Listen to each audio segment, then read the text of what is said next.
From LinkedIn News, I'm Leah Smart, host of Everyday Better, an award-winning podcast dedicated to personal development. Join me every week for captivating stories and research to find more fulfillment in your work and personal life. Listen to Everyday Better on the LinkedIn Podcast Network, Apple Podcasts, or wherever you get your podcasts.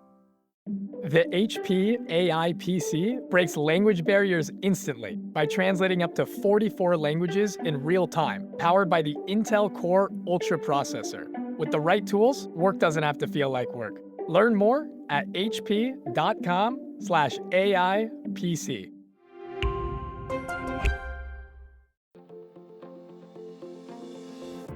Hello, my friend, and welcome to another exciting episode of Negotiate Anything. Thanks for joining us today. With over 10 million downloads and listeners from more than 180 different countries, it's dedicated listeners just like you who have made Negotiate Anything the #1 negotiation podcast in the world. I'm your host, Kwame Christian. I'm a business lawyer, mediator, author, and the proud CEO of the American Negotiation Institute. Now, before we get into today's insightful conversation, I have a golden opportunity for those of you who recognize the power of negotiation in your professional lives. Have you ever found yourself wishing that you could navigate those high-stakes conversations with more confidence? Or perhaps you're looking to empower your team with the art of persuasion and conflict resolution. At the American Negotiation Institute, we've crafted specialized keynotes and workshops tailored for those very needs. We've transformed the negotiation skills of professionals worldwide, and we're eager to do the same for you. We believe the best things in life are on the other side of difficult conversations, and our goal is to help you improve your lives and the lives of those around you, one difficult conversation at a time.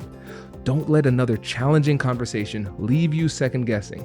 Click the link in the description to discover how we can help you find confidence in conflict, negotiate better deals, and have stronger relationships. Because in the world of business, every conversation counts. And now, without further ado, let's jump into the interview. Steve, thanks for joining us today. It is great to be here and great to see you, Kwame. Yes, it is great to have you, my friend. So how about you start us off by telling us a little bit about yourself and what you do? Thanks. I'm Steve McConnell. I'm the managing partner of MBBJ. We are a global architecture and design practice. We work on a wide range of complex projects all around the world, and our community of talented people involves everyone from lighting designers to architects to interior designers to doctors and nurse practitioners and media architects and just all of the creative talent that could come together and innovate amazing spaces. We work for leading clients around the world in the tech space, all the leading tech firms, healthcare institutions, science organizations from Oxford to Boston to Los Angeles to Shenzhen, London, and beyond. And it's just an absolute joy to do something you love to be part of every day. That's incredible. And listeners, make sure you check out NBBJ's website because the work that they do is just exceptional, just top notch. And so Steve and I have known each other for a while. NBBJ is a client, and I love working with them. Our whole team loves working with your team. It's been great. And in today's episode, we're going to talk about how you can turn disruptions in the industry, surprises, challenges into opportunities for growth and advancement. And of course, difficult conversations are going to be a massive part of that. But before we get into just how, like, the mechanics of those difficult conversations that occur, I think it's going to be really beneficial to look at the values that NBBJ brings to the table, because those values inform some of the strategic decisions that they make when it comes to the difficult conversations. And so when you think about the values of NBBJ as a purpose-driven organization, what does that really mean?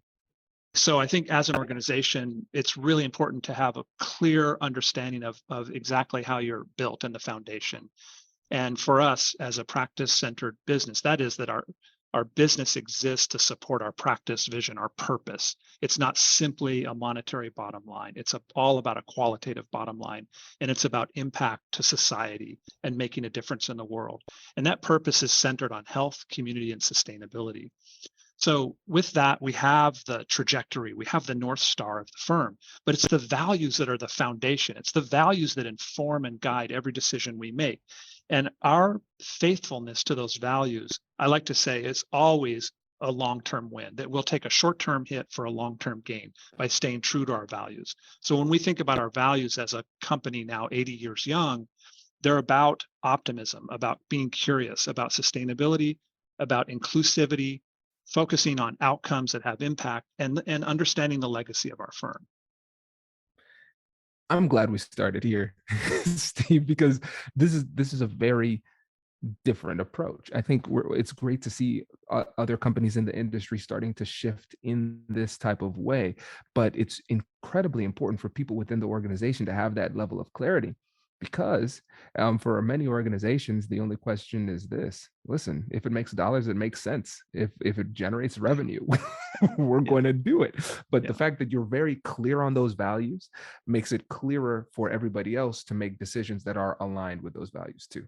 We have one life to live, and we want to do things with this treasured time that we've all been blessed with, that really contribute, that really point to fulfillment and gratification and making a difference. And so it's a choice.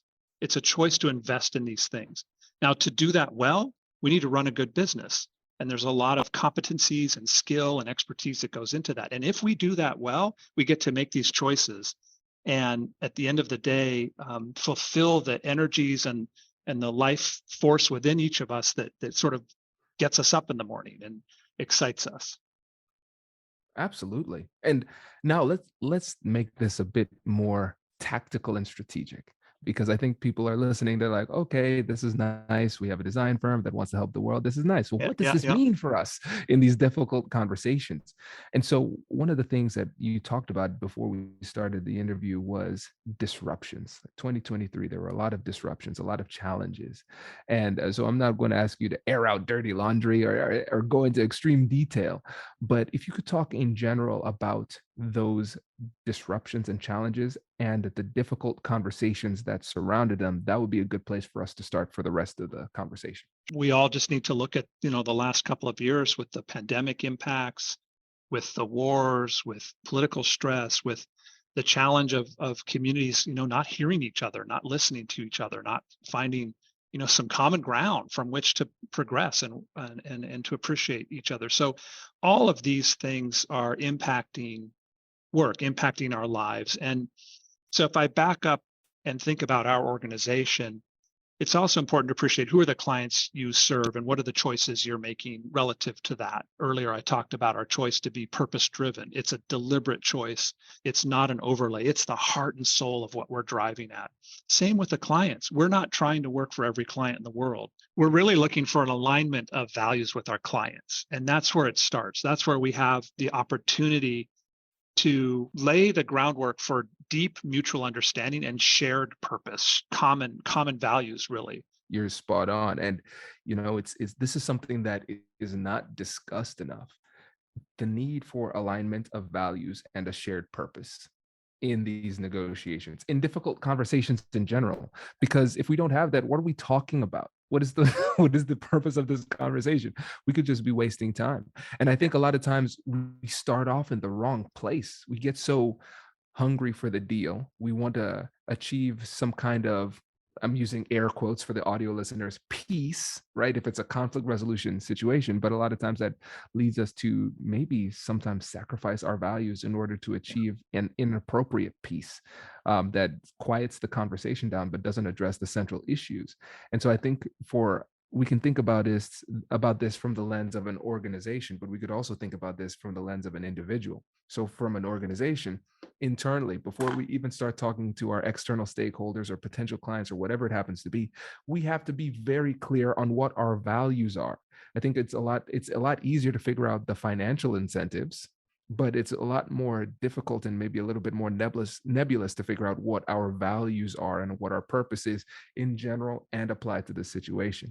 But then thinking about this as individual negotiators, this makes us remember that, hey, again, we have to have internal alignment with the external deal that we're creating. So before we jump in and start talking dollars and cents and all of those type of things, we have to say, what is my purpose?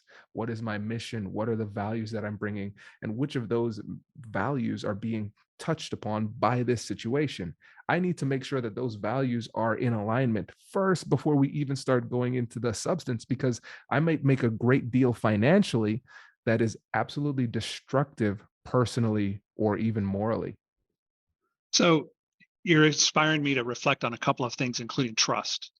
And what is it that we're trying to do together as a service provider, as a client? We're coming together in a relationship and we want to do something together. And ultimately, it's not just, you know, accommodating a commodity service or a resolution of a transaction. In my mind, it's about how do we want to change the world together. And so that's sort of the next level up the ladder. And so to move into that domain, we have to build trust, because then it's about challenging each other beyond our comfort zone and achieving things that maybe we didn't think was possible when we first started. And when I think about trust, to me, it always comes back to listening and earning trust through that other partner across the table, knowing that they've been heard, knowing that they've been understood. So I'm a big fan of active listening. That is repeating in my own words what I think I understand this partner to be expressing, and thinking about resolving disruption, conflicts, challenges in a way that can move us well past the limitations of just a transaction. Absolutely. And let's dig deeper into the trust element, because I think this is something that people often don't fully appreciate when it comes to the value of trust. Because if you say something, it has a certain level of persuasive value. But if you say that same thing and the person trusts you, it becomes infinitely more persuasive, right? And Yeah. and so it's easier said than done. Okay, Kwame and Steve said I should get people to trust me. I'll just go out and get people to trust me now. It's a little bit more complex. So you're having really high stakes conversations, and we have to invest in trust in within the relationship before the conflict happens, because the more trust you have, the more resilient the relationship will be in the face of conflict, and you can push and challenge without damaging the relationship. So in your experience, when you think about active listening, that's one thing. Let's go a little bit deeper. What are those things that you do to build trust that people might not always remember to do? Hello, my friends. Before we get back to today's episode, I want to ask you a question. Have you ever wondered how to elevate your team's negotiation game and how you can help the folks on your team have better, difficult conversations? At the American Negotiation Institute, we offer transformative keynotes and workshops tailored to empower professionals with top-tier negotiation and conflict resolution skills. Whether it's a keynote for your next event or hands-on training for your team, we've got you covered. Don't just negotiate. Master the art with the American Negotiation Institute. Click the link in the description to find out more. Elevate, negotiate, and succeed. Introducing the HP AI PC, your powerful AI assistant. Easily search through personal files, gain valuable insights, and make smarter, more informed business decisions.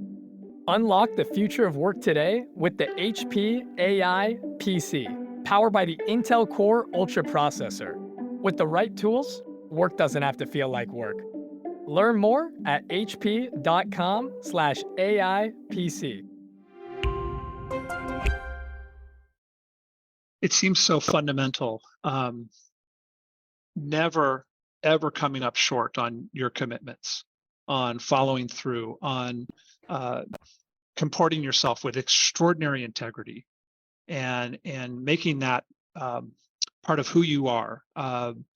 Trusting that inner voice that you need to take another step forward, engaging, being present, um, having your priorities organized in such a way that partner understands that there's nothing more important. That I like to say, I'll walk through fire for my clients, and I expect a lot of them as well. This is not a one-way sort of orientation, but it's a mutual set of expectations. But for sure, undying commitment, follow through, high integrity, come right to mind. It makes a lot of sense. You're spot on. And it's just fascinating to me after how many episodes, just how frequently people mention trust. It's like the secret sauce that makes every relationship and every negotiation better. But it's hard to gain and very easy to lose. Yeah, And yeah. let's say you're coming into a conversation and you see a really good opportunity to work with a marquee client, and you're recognizing that the values are aligned. However, it may be they're carrying a little bit of baggage from previous negotiations, Yeah. and you can see that they're not really feeling psychologically safe. They're not opening up. They're not being vulnerable. And for you, I know you approach this in terms of like truly creating a relationship with the company that you're working with so you can change the world together.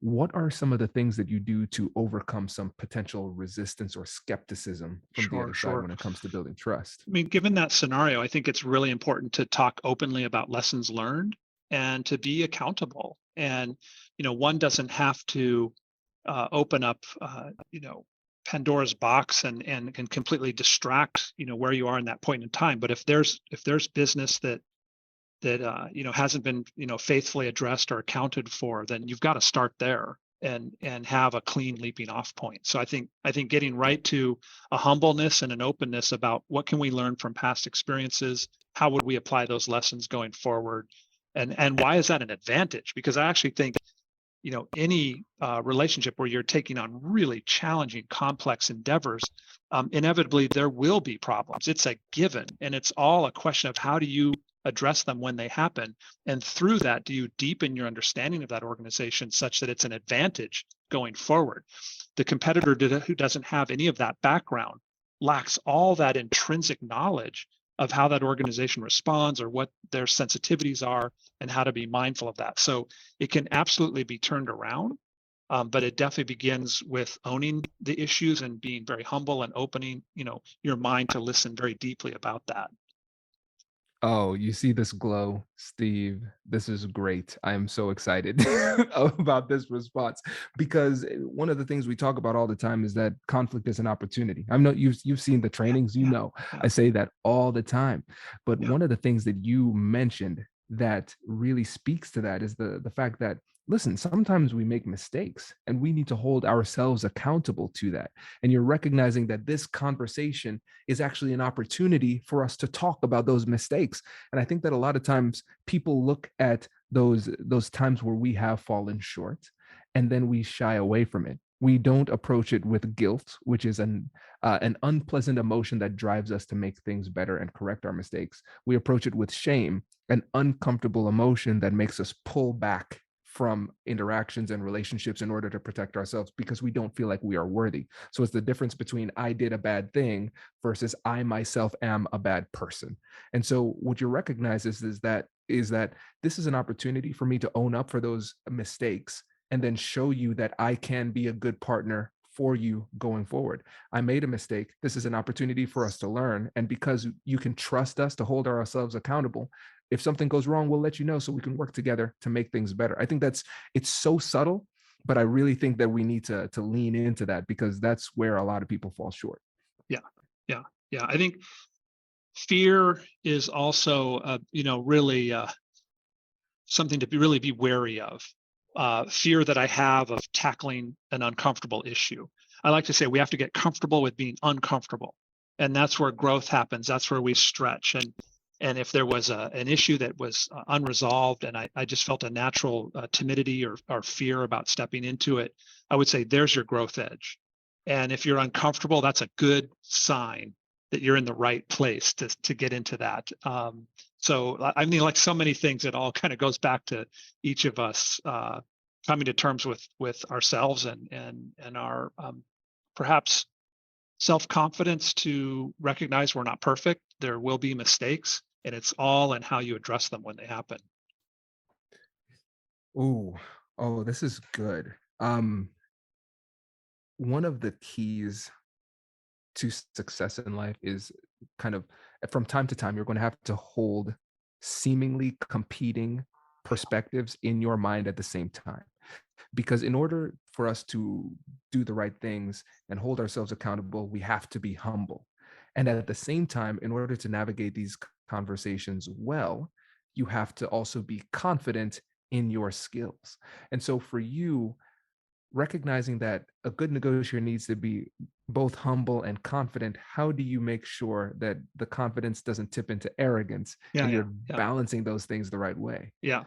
I love where you just jumped.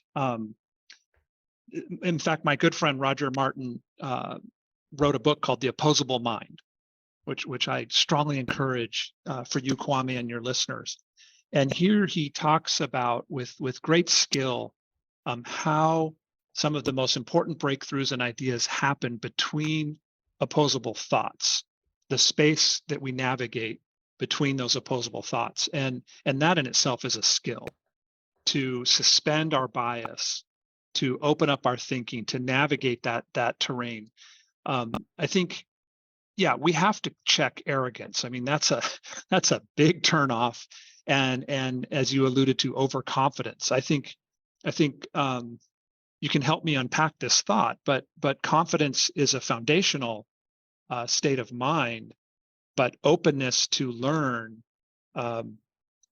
recognition that as I said, we're all going to make mistakes.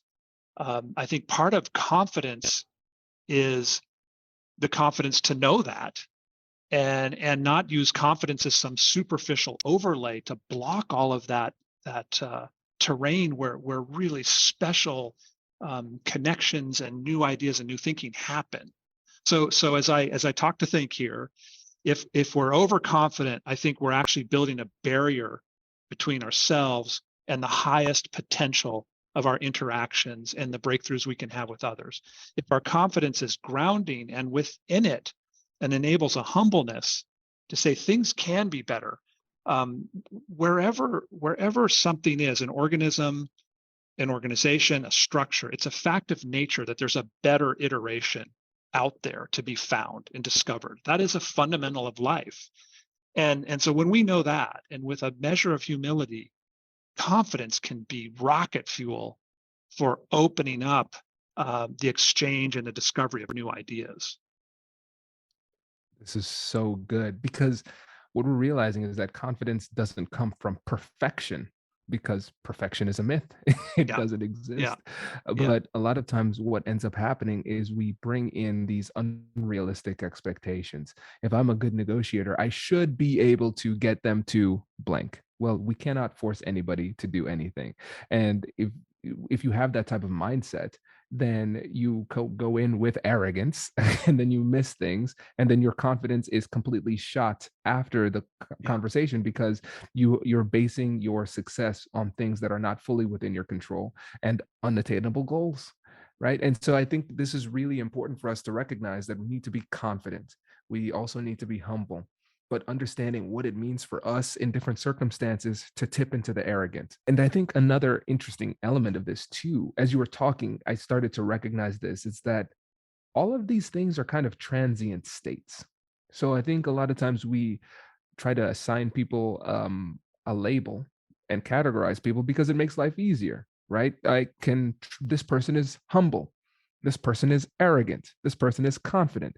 But I think it's important to recognize that those states will change from day to day. And so let's say somebody listens to this podcast and they say, you know what, I'm going to take this advice. I'm going to be more humble. I'm going to be more humble in these conversations. I'm going to develop my confidence by building my skills. And now I'm good in perpetuity. Not the case, because from time to time, that arrogance might come back, and we have to be able to recognize that and check it, And so I think there's an element of, yes, improvement upon these virtues as skills as well, but also recognizing that we need to have the self-awareness to continue to monitor to make sure that we're bringing the right mindset to the yeah. conversations. So you're bringing me into some thoughts about interpersonal skill development. And as a firm that has very deliberately chosen to be role-based, that is, that authority and responsibility is vested with the role we each have, whether I'm the youngest person in the firm or the most experienced. It's not my place as a leader of the company to disrupt that. It's my place to support and respect and support those roles. And that's where we vest decisions. That kind of organization insists on more interpersonal skill, insists on the skills that come with listening, being humble, knowing when to drive, knowing when to hold back, all of that. And the fact is, we're complex people. And I think part of thriving and achieving our highest potential is understanding how to navigate those domains. You're so right. And yeah, it makes a lot of sense, because I think a lot of times people might be afraid of this type of structure within an organization because of a lack of trust. I want a rigid hierarchy because it makes people easier to control, but it also limits the dynamism that naturally occurs within a Yeah. company Yeah. of creative people Yeah. who want to make the world a better place. Many Go on. valid models, and a traditional kind of structured model is very valid. It's very proven. It's widely adapted out in the world. When I think of a role-based organization, I also think of it as a little less efficient and a little messier and a little more complex. But for the right people, it's so liberating because you are on this lifelong journey to learn and grow and become your best self. This is great. So, this is a massive thing to pay attention to because you recognize that there are going to be trade offs and you're willing to sacrifice that efficiency in that situation knowingly. And I think that sets a standard that's a little bit different because when you're doing the cost benefit analysis of this approach, the people within the organization who are truly bought in, they might recognize, yes, I understand I might take a hit on efficiency, but I understand that I'm getting so much more, so it's worth it. Yeah. So, what is the motive of a company? And as a legacy firm, our motive really has two fundamental pillars. One is, yes, the work we do out in the world. It's undeniable, the result of our energies as a business. But that's only half of what we're here for. The other is, as a multi-generational firm, to do our very best to support the work life and the vitality and the learning and experience of the people that make up this firm. This firm is its people. End of story. And so I think it's important to contemplate what exactly are the motives of the organization. Absolutely. And again, this is a contemplation that needs to happen at all levels because in order to join the firm, you have to be bought in to this methodology because it's central to decision making, operation, and conflict resolution as well. Absolutely. And ideally, the way we express ourselves, the way we share our values, the quality of our work um, are part of a filtering that bring and attract the right people to this community. And I've always felt that we're not the right firm for everyone, but we're definitely the right firm for folks who have a great inner drive to grow, to learn, to stretch, to uh, grab onto leadership and take psychological ownership of their realm of responsibility. I'm very much looking for folks who can articulate their area of responsibility and then consciously work to expand it and grow it and widen it and through that just enjoy an extraordinary experience of personal growth and development. And going back to that growth and development, one you mentioned interpersonal development as a key aspect of what it is that makes you and NBBJ so successful. And I know when I was initially brought in to work with you and the team, I'll be honest, I was a little bit overwhelmed. You were my first team, you're my first client in the architecture space. And I was saying, man, I can't draw. I don't know. My math isn't great. Calculus was back in undergrad. What can I add?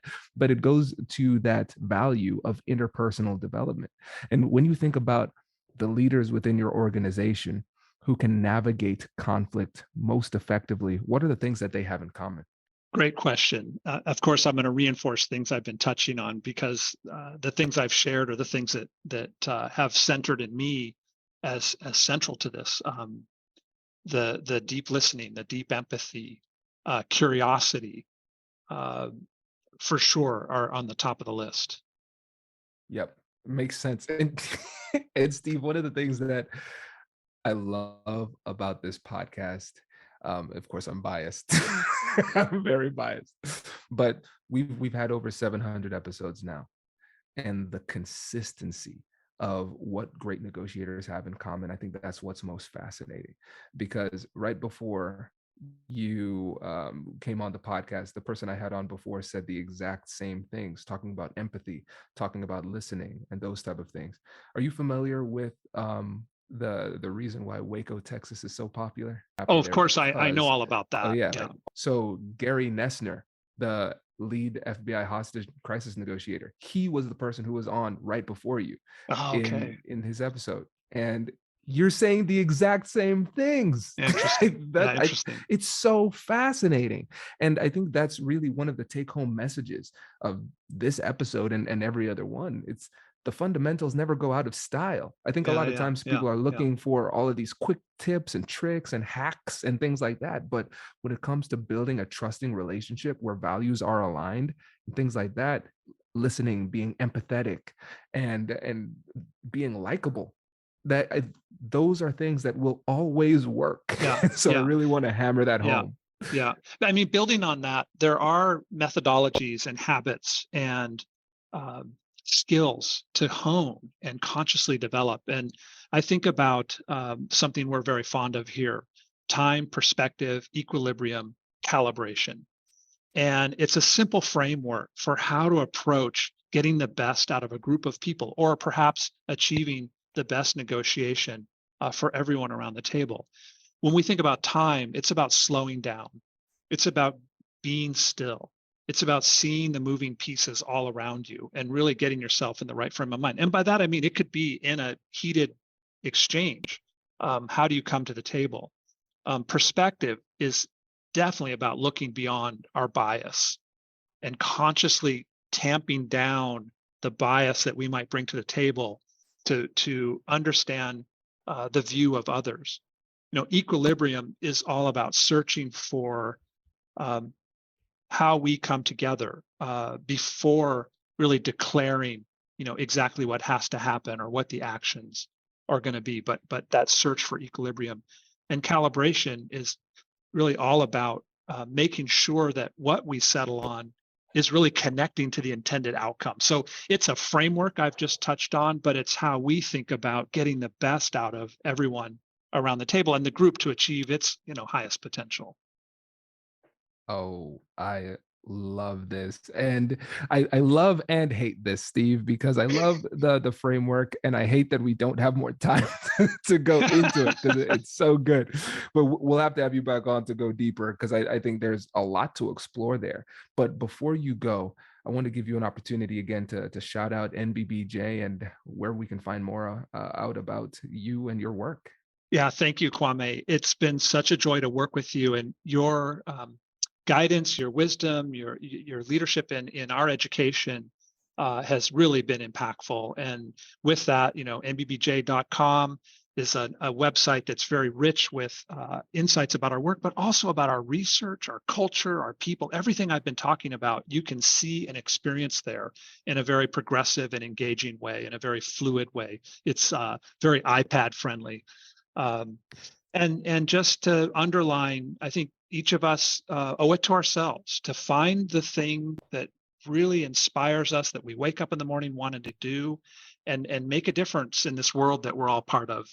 I appreciate this. Steve, thank you so much, my friend. Really appreciate you coming on. A true pleasure. Congratulations! You've just joined an elite club. By listening to a full episode, you're now officially on the Negotiate Anything team. So welcome aboard. What most team members do is they subscribe to the podcast because that allows them to automatically get the latest episodes of the show. The best things in life lie on the other side of difficult conversations.